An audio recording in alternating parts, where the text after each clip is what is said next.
Hey, so this is another episode of Rekkid Talk with Chris.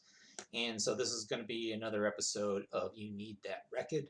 And today we're going to get out of my comfort zone. So this isn't going to be US alternative from the 80s or the 90s. Um, and I think this is something everyone should be doing, delving into different genres, different areas of the world, different time periods. If your favorite artists aren't putting out music anymore, you don't like it, and you don't, and if you're saying, "Oh, I don't like the new stuff that's coming out," although there's probably enough coming out that you should be able to find something, you can find something else. And so this is a record I got some point last year. This is another Vinyl Me Please. So this is Jorge Ben, Africa, Brazil. This came out in 1976.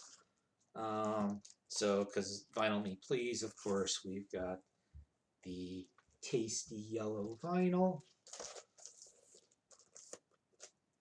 And look at all these cats on the back side. Big old crew to make this music. And so Um, basically, from my research, Jorge Ben, pretty popular in Brazil.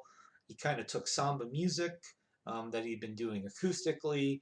At this point in 1976, he went electric, plugged it in with electric guitar, sort of pan-African lyrics. Of course, sang in Portuguese because it's a Brazilian band. So it's kind of a mixture of samba and then a lot of like sort of American elements, funk, R&B, rock, stuff that was coming out about then. And so you get just this great record here. Um, and so this was the it was a Final Me Please on their Essentials track. I think sometime last year, maybe before. Um, and so kind of go through some of the songs on this record. We lead off with I'll try not to mispronounce names. I'm not great with Portuguese names. Ponta de Lanca Africano. So this was something that David Byrne had put on a compilation he did in the late 80s. It sort of translates to African Spearhead. Very catchy, very danceable, even by me. I'm not much of a dancer. The song is about an African soccer player. It's become sort of a kind of a popular stadium song. So I guess maybe it's sort of a Brazil Seven Nation Army sort of song played in the stadiums. Hermes Trismegisto, the next song, sly, stony, and sound. O Filosofo, the philosophy, tons of neat percussion in it. And if you listen carefully, you'll hear all sorts of different sort of Latin percussion instruments going on.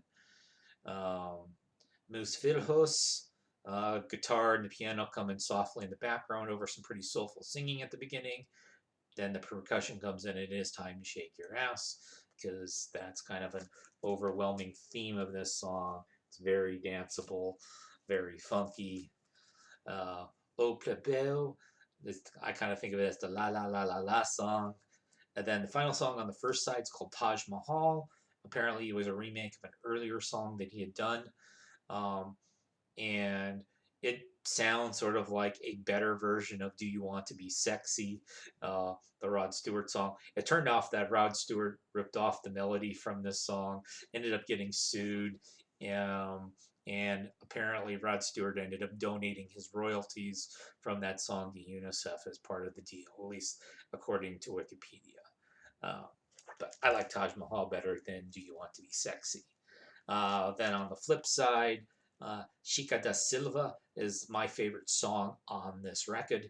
And so it's about an African slave woman who ended up becoming a prominent, wealthy member of Brazilian society.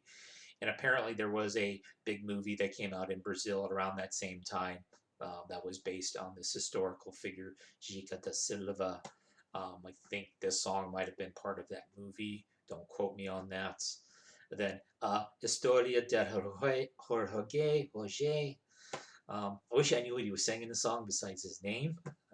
I'm sure it's pretty neat. Next couple songs, probably they're still pleasant, but probably not my two favorites. Camisa da Gavia and Cavaleiro do Cavalo Immaculado. And then we end with African Brazil. Starts off with some keyboards rather than guitars and horns. Eventually, the horns, the guitars, all the percussion, the whole kind of kitchen sink of all of these funky dudes playing uh, come on in. Kind of a nice conclusion to this record. So, if you want to get some Brazilian samba funk rock, that's very groovy, very danceable. Jorge Ben, Africa, Brazil would not be a bad choice, or delve into something else. Future videos, I'll probably talk into other things that I've delved into.